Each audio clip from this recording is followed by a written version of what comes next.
Captain Deho stared at the strange signal on his screen and scratched his head in confusion. The readings made no sense at all. His ship, the Silent Dawn, had been scanning asteroids for rare metals. When this weird blip appeared on their sensors, the signal was weak and kept fading in and out, like someone was trying to send a message but their equipment was broken. His second officer, Minho, walked over to look at the display and shook his head. Nobody in their crew had ever seen anything like this before. The pattern was too regular to be natural, but too chaotic to be from any known ship design. They had been exploring this empty region of space for 3 months, without finding anything interesting, and now this mystery appeared. Other crew members gathered around to debate what they should do. Navigator Hyjin thought it might be dangerous and wanted to avoid it completely. She argued that unknown signals in deep space usually meant trouble and their mission was to find minerals, not investigate mysteries. Chief Engineer Sung-min agreed with her and said they should stick to their original plan, but Captain Deho felt curious about the signal. Something about its desperate rhythm reminded him of distress calls who had heard during his military service years ago. The pattern seemed to repeat every few minutes, like someone was manually sending it over and over again.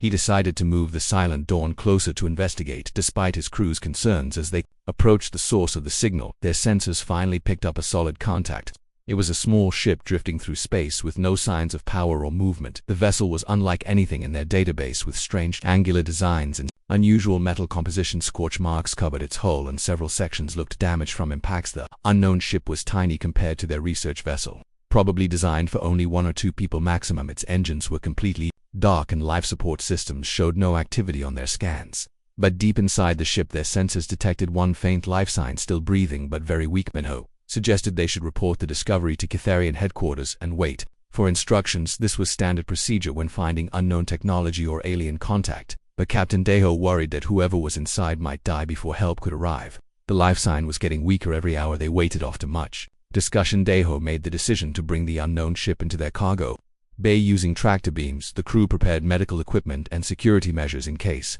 the alien inside was dangerous. They had no idea what kind of creature they were rescuing or if it would be hostile when it woke up. When they opened the airlock to the mysterious ship, they found something completely unexpected. Inside was a being that looked remarkably similar to Catharians, but with subtle differences in facial features and body structure. She was unconscious and wearing a strange uniform with symbols they could not read. Ship's computer systems were completely foreign, but their universal translator managed to decode some basic information. Her name appeared to be Biora, and she was from a place called Earth. The ship had suffered massive engine failure while traveling between star systems, leaving her stranded in the void for weeks. Kyungsu examined Biora in the medical bay and found her species was surprisingly compatible with Catharian biology. She was suffering from radiation exposure and malnutrition, but would recover with proper treatment. Her body showed signs of remarkable endurance, suggesting her people were naturally tough and resilient. While Biora recovered, the engineering team studied her damaged ship and were amazed by what they found. The technology was completely different from anything they knew, but incredibly clever and efficient. The fusion reactor was tiny but produced enormous amounts of power. The navigation systems used algorithms that were both simple and brilliant. Chief Engineer Sung-min spent hours examining the propulsion system and kept shaking his head in amazement. The humans had solved problems that Catharian scientists had struggled with for decades using approaches that seemed obvious once you saw them. The ship was built for speed and efficiency rather than comfort or safety. When Bora finally woke up 3 days later, she was confused but grateful. She tried to communicate using her ship's translation system and slowly began learning basic Catharian phrases. Her first words were "thank you," repeated over and over until the medical staff understood she was expressing gratitude. Bora explained that she was an engineer working for something called the Earth Exploration Service. Her mission had been to map new star systems and look for habitable planets or useful resources. She had been traveling alone for several months when her reactor developed problems she could not fix. The crew was fascinated by her stories of human space exploration. Humans apparently used much smaller ships than other species and took incredible risks to reach distant systems. They sent individual explorers into the unknown rather than large expeditions with multiple ships and safety backup systems. Bora was amazed by the Silent Dawn and kept asking questions about Catharian technology. She seemed particularly interested in their mining equipment and scanning systems. In return, she offered to help fix some problems that had been bothering their engineering team for months. Working together, Biora and Sung-min solved 3 major technical issues that had reduced the Silent Dawn's efficiency. The human engineer had fresh perspectives on old problems and suggested solutions that were both simple and effective. Her knowledge of fusion systems helped them optimize their power output by 15%. As the ship was repaired, she prepared to continue her journey home to Earth. But before leaving, she insisted on giving the Catharians something valuable. In return for saving her life, she accessed her ship's navigation database and downloaded star charts, showing the locations of several resource-rich systems. The information was incredibly valuable, containing details about asteroid fields full of rare metals and gas giants with unusual atmospheric compositions. These were systems that Earth had discovered but could not yet reach due to distance and limited ship capabilities. Biora offered all of this data freely as a gift. Captain Deho was deeply moved by her generosity. Here was someone they had rescued from certain death, and instead of just saying thank you, she was giving them information worth millions of credits. Her people clearly had very different ideas about gratitude and reciprocity than most species. When Biora's ship was finally ready to depart, the entire crew of the Silent Dawn gathered to see her off. She had become popular during her stay, helping various departments solve problems and sharing stories about human culture and exploration. Everyone was sad to see their new friend leave as her small ship disappeared into hyperspace. Captain Deho made a decision that would change everything. He called his communication officer and ordered him to prepare a detailed report for the Catherian High Council. This was too important to handle through normal channels. Report would include everything about their encounter with Biora, her technical knowledge, her generosity, and her fascinating stories about human civilization. Deho felt certain that the High Council needed to know about these remarkable people, who approached the galaxy so differently than anyone else. He spent the next several hours carefully writing his recommendations, suggesting that the Catherians should make formal contact with Earth. The humans seemed like the kind of allies that his people had been searching for. Brave, generous, and technologically innovatively. Transmission was sent with highest priority coding, ensuring it would reach the council chambers within days. Deho had no idea that his simple rescue mission was about to trigger events that would reshape galactic politics forever, all because they had chosen to help one stranded human engineer. High Counselor Sunmi received the urgent message from Captain Deho while she was reviewing trade reports in her private office. The priority coding made her stop everything and read the transmission immediately. What she found made her lean back in her chair with surprise. The reports ascribed an encounter with a completely unknown species called humans who seemed to possess remarkable technology and even more remarkable character. Sunmi had been dealing with galactic politics for 30 years but had never read anything quite like this description of the human engineer. Biorash called for her assistant and ordered him to assemble the full High Council for an emergency session. This was not something that could wait for the regular monthly meeting. The implications were too significant and the decision too important to delay within hours. Representatives from all 12 Catherian colonies had gathered in the Great Council chamber, either in person or through holographic projection. The chamber buzzed with nervous energy as counselors tried to guess why they had been summoned so urgently. Sunmi began the session by reading Captain Deho's complete report aloud, including every detail about Boros' rescue, her technical knowledge, and her generous gift of star charts. The council listened in stunned silence as the story unfolded. Nesla Jinwu was the first to speak after Sunmi finished reading. He stood and pointed at the holographic display showing Boros' small damaged ship. His voice carried concern and skepticism as he addressed his fellow council members. These humans sound dangerous, he declared. They travel alone in tiny ships, taking risks that no sane species would accept. This suggests they are either incredibly brave or completely reckless. Either way, they might not be the kind of people we want to associate with. Several other councilors nodded in agreement with Jinwu's assessment. Councilor Yunji added her own concerns about human exploration methods. She argued that any species willing to send individual ships into unknown space must have a very different attitude towards safety and planning. But Councilor Wansung disagreed strongly. He had been studying the technical data that Biora had shared and was impressed by human engineering capabilities.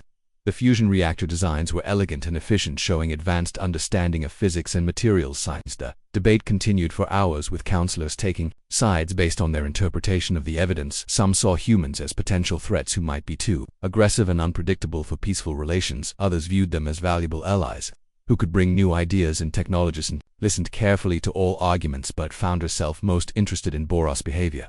The human engineer had freely shared valuable information without asking for anything in return. This kind of generosity was extremely rare among galactic civilizations. Most species that the Catherians had encountered were cautious about sharing knowledge. Information was typically traded carefully, with both sides calculating exact values and benefits. The humans seemed to operate by completely different rules. Counselor Minyong raised another important point about timing. She argued that humans were obviously expanding into space rapidly and would likely discover Catherian territories eventually. It might be better to make contact now on friendly terms rather than risk surprise encounters. Later, this argument carried weight with several undecided counselors. The idea of humans stumbling into Catherian space without warning was concerning, especially given their apparent boldness and advanced technology. The debate stretched into the evening as counselors examined every aspect of the situation. Some demanded more observation time before making any decisions. Others worried that delay might cause them to miss an important opportunity. Yansu suggested a compromise position. They could send a small observation team to study human civilization from a distance before deciding whether to make contact.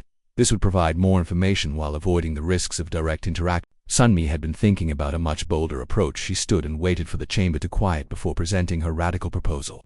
The silence was complete as she began to speak. "I suggest we send an official diplomatic mission to Earth," she announced. The shocked gasps from around the chamber showed how unprecedented this idea was.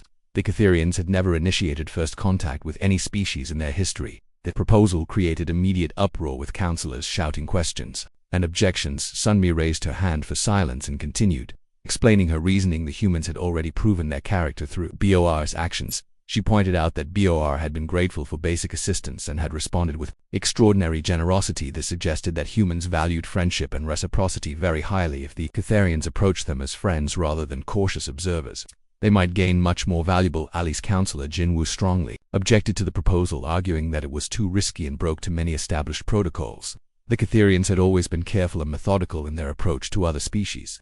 Why change now for these unknown humans? And me responded by asking what they had gained from their cautious approach. Most of their relationships with other species were formal and distant, built on careful treaties and limited trade agreements. They had few real friends among the stars. The human engineer had shown them a different way of building relationships based on gratitude, trust, and mutual assistance. If humans responded to friendship with the same generosity that Biora had shown, they could become the most valuable allies that had ever made. The debate resumed with even more intensity as councillors argued about risk versus opportunity. Some worried about exposing Catherian technology and locations to an unknown species. Others were excited about the possibilities for cooperation and advancement. Councillor Hai-1 pointed out that the humans already knew about Catherian existence through Boros rescue. The secret was already out, so they might as well try to control how the relationship developed. As the night wore on, it became clear that the council was deeply divided. The traditionalists wanted to maintain their careful approach, while the progressives supported Sunmi's bold proposal. Finally, Sunmi called for a formal vote. The chamber fell silent as each councillor cast their decision. The count was incredibly close, with the outcome uncertain until the final vote was tallied. By a margin of just 2 votes, the council approved the unprecedented diplomatic mission. Sunmi felt both relief and anxiety as she realized they had just made the most important decision in Catherian history. The next step was choosing who would lead this historic mission. The ambassador would need to be someone with excellent diplomatic skills, deep understanding of Catherian culture, and the courage to face the unknown. After much discussion, the council selected Ambassador Hyen-Su for the mission. He was young but experienced, with a reputation for creative problem-solving and cultural sensitivity. His previous work with difficult negotiations had impressed everyone. Hyun-Soo accepted the assignment with honor and immediately began preparing for the journey to Earth. He would need to study everything known about humans, develop appropriate diplomatic protocols, and choose gifts that would demonstrate Catherian friendship. The council also decided to send advanced medical technology and detailed star charts as gifts for the human government. These would show Catherian capabilities while providing genuine value to their potential new allies. The session ended. Sunmi felt the weight of history on her shoulders. They had just committed to the most dangerous and potentially rewarding venture in their people's history. The decision to contact humanity would either be remembered as a great success or a terrible mistake. The preparations began immediately, with scientists, technicians, and diplomats working together to ensure the mission would succeed.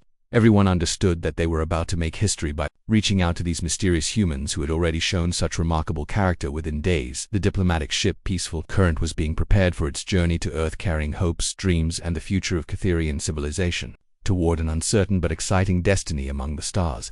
Ambassador Hyen-Soo stood in his private quarters aboard the Peaceful Current, studying holographic displays of everything they knew about humans.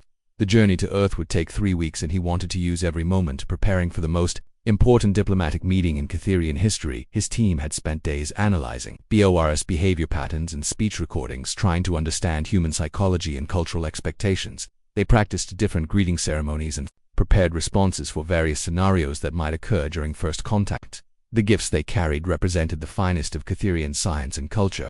Advanced medical scanners that could detect diseases before symptoms appeared, detailed maps of safe hyperspace routes through dangerous regions, and most importantly, a collection of Catherian art and music to show their peaceful intentions. Captain Soyoung commanded the Peaceful Current and made sure the ship looked perfect for their arrival. Every surface had been polished, every system checked and rechecked. The crew wore their finest uniforms and practiced diplomatic protocols until they could perform them flawlessly. As they approached the Sol system, their sensors detected an incredible amount of activity around Earth. Hundreds of ships moved between planets and space stations, showing a level of industrial development that impressed the entire Catherian crew. The first human ships that intercepted them were sleek, military vessels with powerful weapons and advanced shields, but instead of threatening behavior, the human captains sent friendly greetings and offered to escort the peaceful current to Earth. Ambassador Hyensu was surprised by how quickly the humans organized their reception. Within hours of detecting the Catherian ship, Earth had prepared a full diplomatic welcome with government officials, media representatives, and scientific advisors. The human homeworld was a beautiful blue and green planet covered with swirling white clouds. Their cities glowed with lights even during daytime, showing massive populations and advanced technology.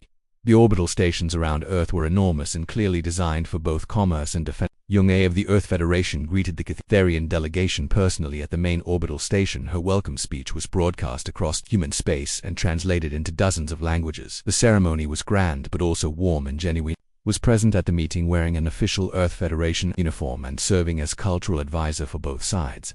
She smiled broadly when she saw Ambassador Hyensu and immediately began explaining human customs and expectations. The negotiations took place in a magnificent conference room with views of Earth below. President Yoongae led the human delegation with skill and enthusiasm, clearly excited about the possibilities for cooperation between their species. Ambassador Hyensu presented the Catherian gifts and was amazed by the human response.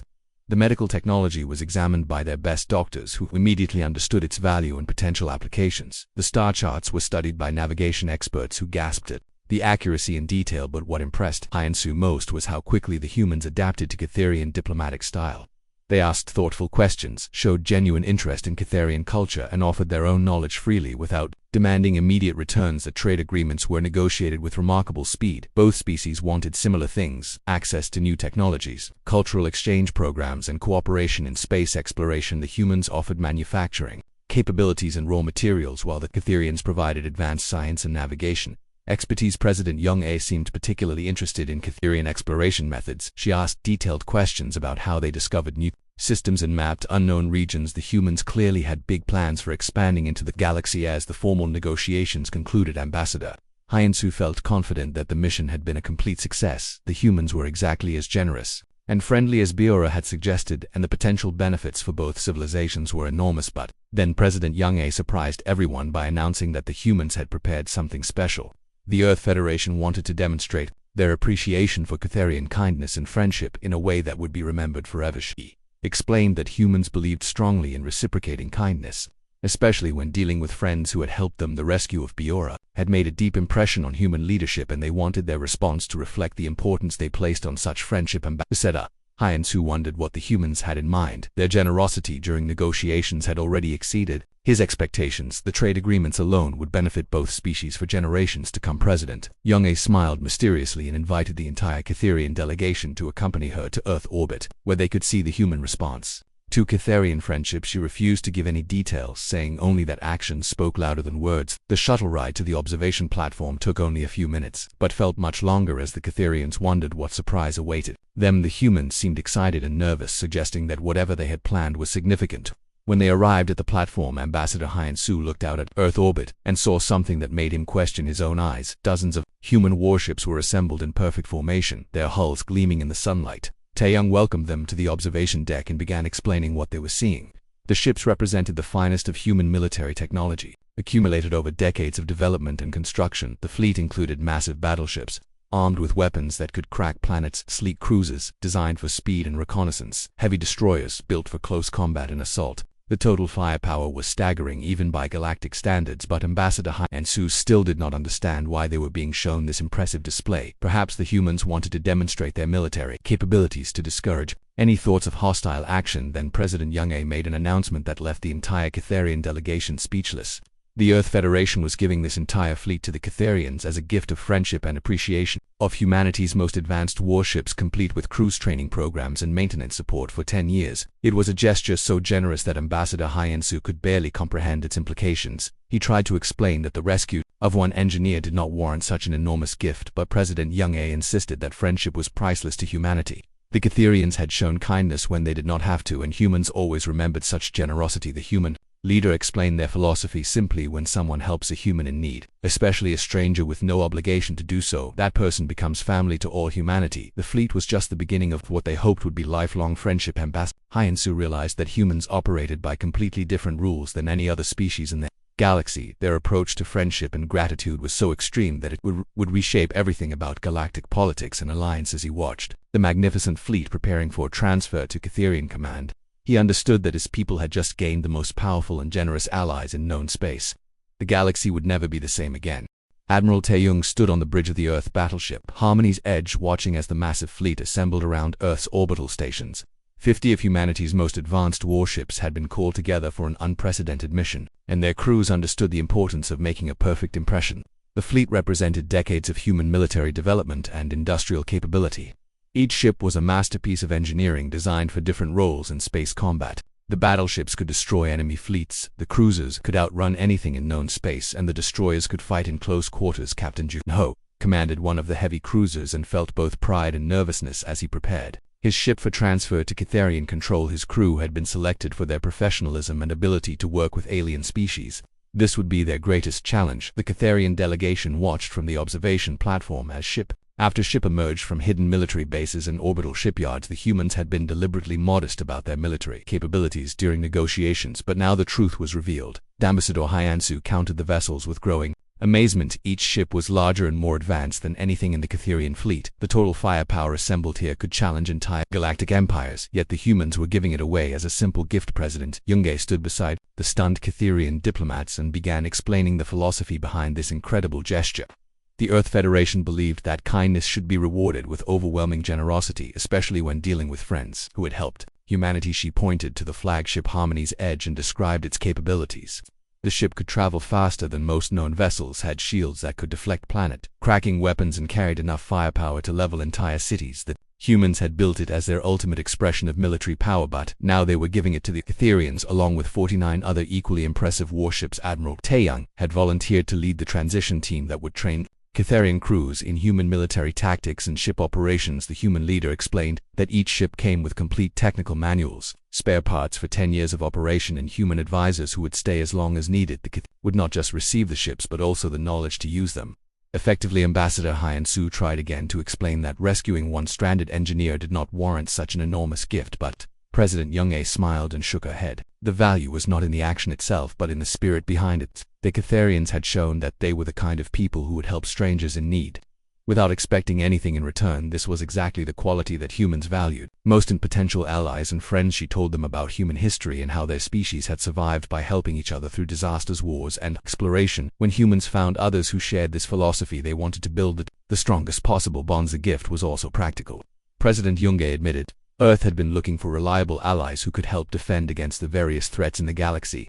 Having Catherian friends with advanced military capabilities would benefit both civilizations, but the emotional component was more important than strategic considerations. Humans genuinely felt grateful for Captain Dehosia's decision to rescue Biora instead of ignoring her distress signal. That single act of kindness had created a debt that demanded repayment. Admiral Taeyong began the formal transfer ceremony with representatives from both species signing documents that would make the gift official. The paperwork was complex, but the human military had prepared everything in advance. Captain Jun-ho and his fellowship commanders prepared to welcome their new Catherian counterparts aboard. Each human crew would work alongside Catherian officers for several months, teaching them every aspect of ship operation and maintenance. The technical briefings began immediately with human engineers explaining the advanced systems that powered their vessels. The fusion reactors were more efficient than anything the Catherians had seen, and the weapons systems used principles that would revolutionize their understanding of physics. Commander Sujin led a team of tactical experts who would teach Catherian officers how to use the ships in combat. The humans had developed fighting techniques that were completely different from standard galactic warfare, more aggressive and unpredictable. Shield generators used layered defense systems that could adapt to different types of attacks. The navigation computers could calculate hyperspace jumps with incredible precision, allowing for tactical maneuvers that other species considered impossible. Each ship also carried advanced manufacturing equipment that could produce spare parts and ammunition during extended missions. The Catherians would never have to worry about supply lines or maintenance support when operating far from home. Ambassador Hyansu walked through the Harmony's Edge with Admiral Taeyong and marveled at the attention to detail. Every system was designed for maximum the efficiency and crew comfort. The humans had built these ships to be homes for their crews during long missions. Their medical bays were equipped with the most advanced healing technology available. The recreation areas included facilities for exercise, entertainment, and relaxation. The crew quarters were spacious and comfortable compared to typical military vessels, but What impressed him most was the ship's artificial intelligence system. The computer could learn from experience, adapt to new situations, and even develop personality traits over time. It was like having an additional crew member who never needed rest. The weapons systems were equally impressive. Each ship carried enough firepower to destroy small moons, but the targeting systems were precise enough to disable enemy vessels without killing their crews. The humans had clearly thought carefully about how to win battles while minimizing casualties. As the day progressed, Ambassador Hyansu began to understand the true scale of what the humans were giving away. This fleet represented not just military power but also the accumulated knowledge and experience of human civilization.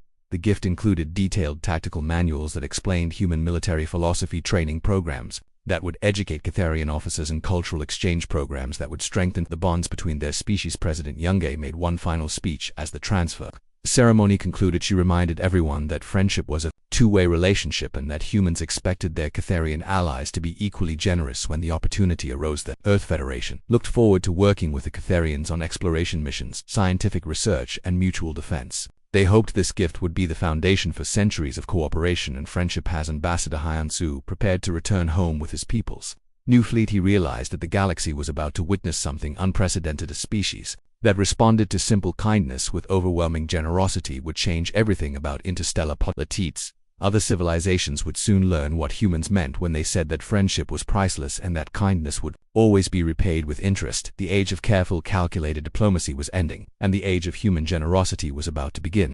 News of Earth's incredible gift spread through galactic communication networks like wildfire, causing shock and confusion among established civilizations.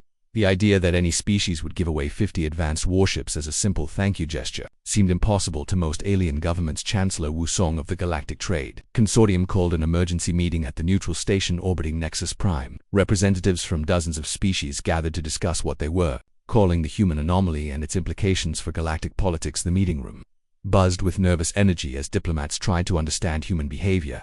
Ambassador Kongman from the Zephyrian Empire stood and addressed the assembly with obvious concern in his voice. These humans are either completely insane or far more dangerous than we realized, he declared. No rational species gives away that much military power without expecting something enormous in return. They must be planning some kind of galactic conquest. But Ambassador Eugene from the Stellar Federation disagreed strongly. She had been studying human behavior patterns and believed their generosity was genuine. The humans seemed to operate by emotional rather than logical principles when it came to friendship and gratitude.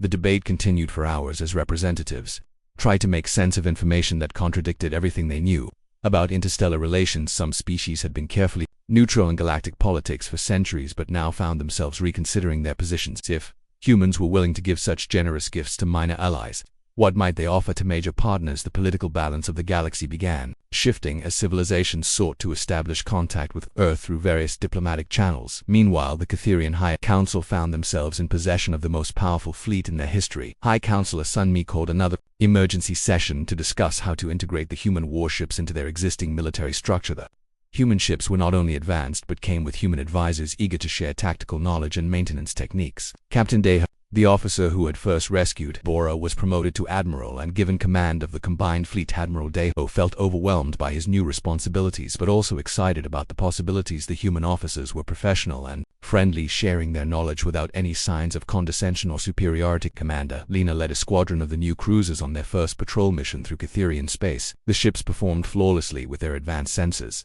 detecting threats from incredible distances, and their weapons systems responding with precision. The pirates and raiders who had long threatened Catharian trade routes quickly discovered that their old enemies had become far more dangerous. The human warships used aggressive tactics that no one in the galaxy had seen before. Captain Onisio commanded a destroyer group that intercepted a pirate fleet trying to attack Catharian merchant convoy. The battle was over in minutes, with the human ships striking fast and hard before the pirates could react. The pirate survivors were captured alive and turned over to Catharian authorities. The human tactical approach focused on disabling enemy ships rather than destroying them completely. This showed a level of precision and control that impressed everyone. Within months, Catharian space became one of the safest regions in the galaxy, protected by the joint human-Catharian fleet. Criminal organizations that had operated freely for decades suddenly found themselves facing overwhelming opposition. Bora, the engineer whose rescue had started everything, found herself appointed as Earth's first ambassador to the Catharian government.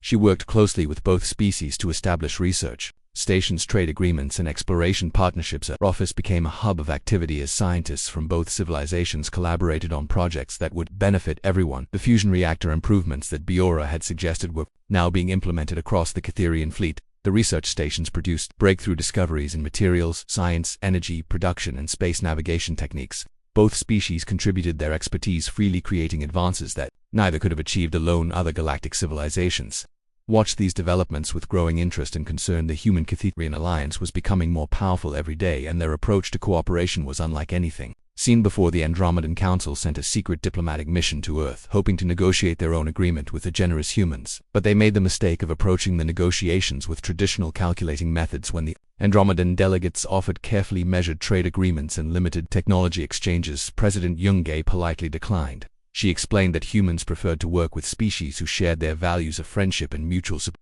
Andromedans left Earth confused and empty-handed, unable to understand why their logical approach had failed.